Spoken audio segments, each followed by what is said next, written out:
I never thought my life would become the kind of story people whispered about. But then again, betrayal doesn't walk in politely. It crashes through the door, dragging truth behind it like a wrecking ball. The magazine lay open on the kitchen counter, face up like a trap. I had just walked in from work, shaking off the drizzle from my jacket, when I saw Emily, my wife, standing stiffly in front of it. Her hand trembled as though the glossy page had burned her. Her lips parted, whispering words not meant for me. "No, it can't be." She stared at the photograph, frozen, her coffee cooling beside her. I followed her gaze. It was a photo of me. Older, colder. My eyes shadowed, my expression sharper, my posture foreign. But it was unmistakably me. The headline read, "The man who disappeared and returned a stranger." First I laughed. Is this some kind of prank? Photoshop or something?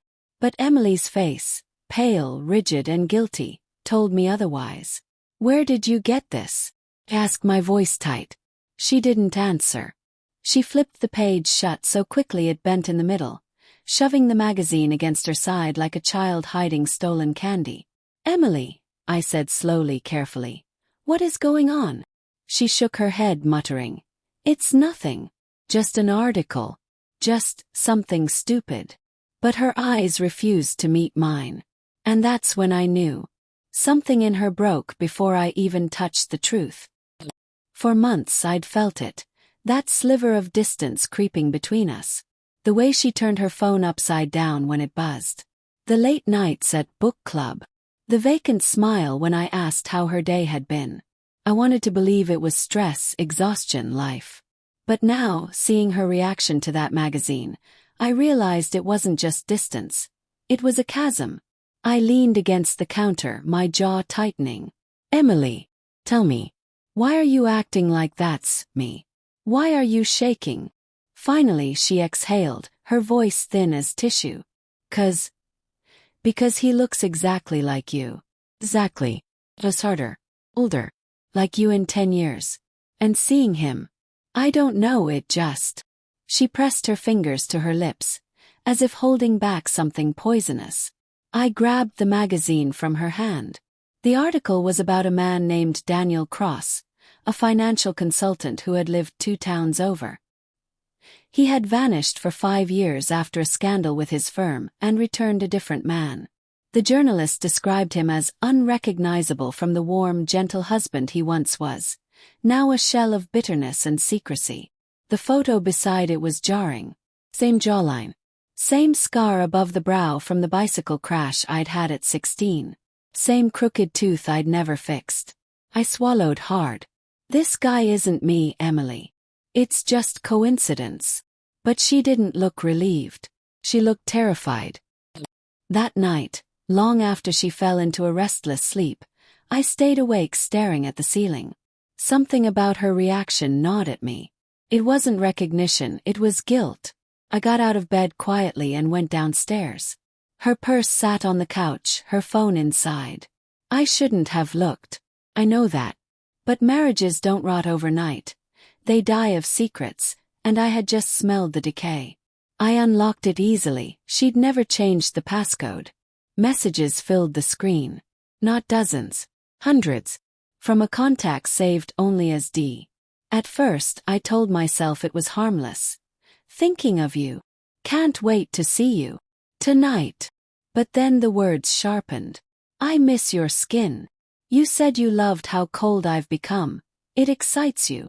Does he still touch you the way I do? My breath turned to stone. Scrolling further, my chest caved in. She had sent pictures. Nothing explicit but intimate. Her smile was brighter in those than it had been in months with me.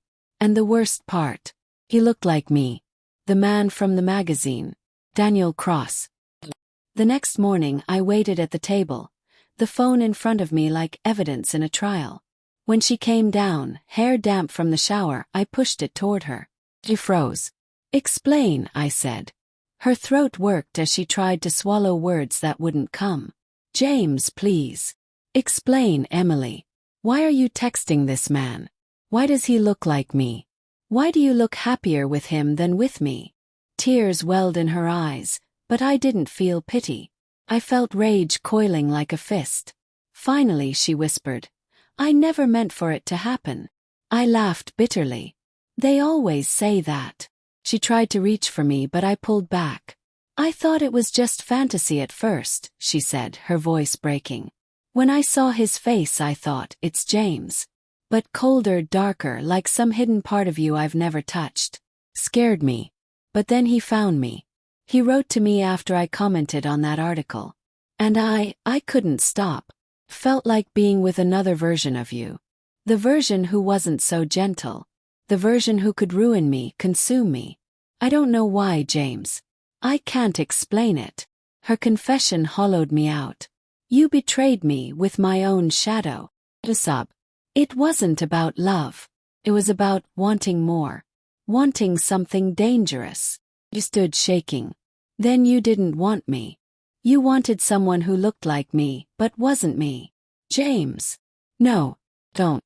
You wanted coldness. Distance. Congratulations. You've got it." The days after were a blur. She begged, pleaded, followed me from room to room like a ghost. But every time I looked at her, I saw those messages, those smiles. And worse, I saw his face. My face. I started to question everything.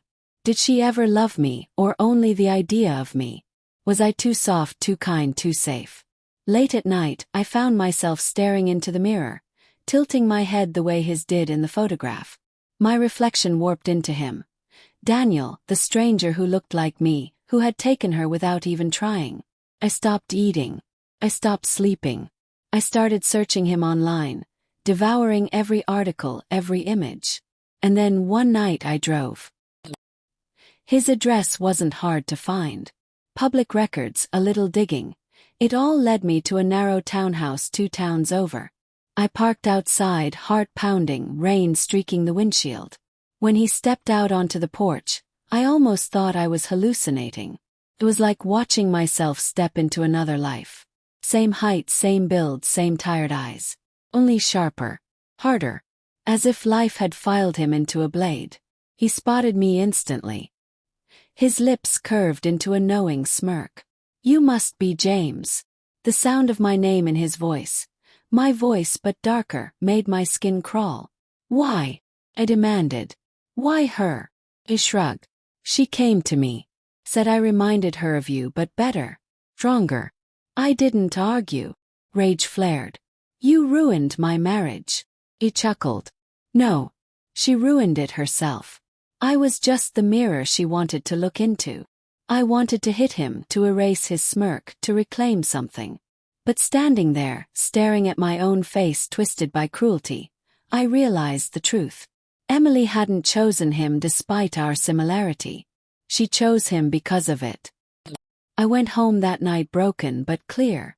Emily was waiting, her eyes red, her voice hoarse. "James, please. We can fix this. We can go to counseling. I'll cut him off." I shook my head. "No, Emily. You didn't fall into an affair by accident. You sought him out. You wanted him because he wasn't me. Because you were searching for a colder version of me. You can't erase that." She fell to her knees, sobbing. "I don't want him. I want you." But I had already disappeared the moment she whispered, "No, it can't be, over that magazine." Packed that night. Every shirt, every photograph, every piece of myself I could salvage. As I zipped the suitcase, she clung to me, begging. "I'll change, James. Please, don't go. We can start over." I looked into her eyes. Eyes I once trusted, eyes that once made me believe in forever. But forever had fractured. "Start over with him," I said coldly. "He's the man you wanted. Not me." I walked out. It's been 6 months since that night. Some mornings, I still wake expecting her beside me, only to find silence. Some nights, I dream of Daniel's face and jolt awake, sweat-soaked, wondering if he still touches her. But mostly I feel free. I learned something brutal. Betrayal doesn't just destroy love. It destroys the mirror you once held up to yourself. I saw myself through her choices, and I hated what stared back. But I also learned this. I am not him. I am not colder or harder or better because of cruelty. I am myself.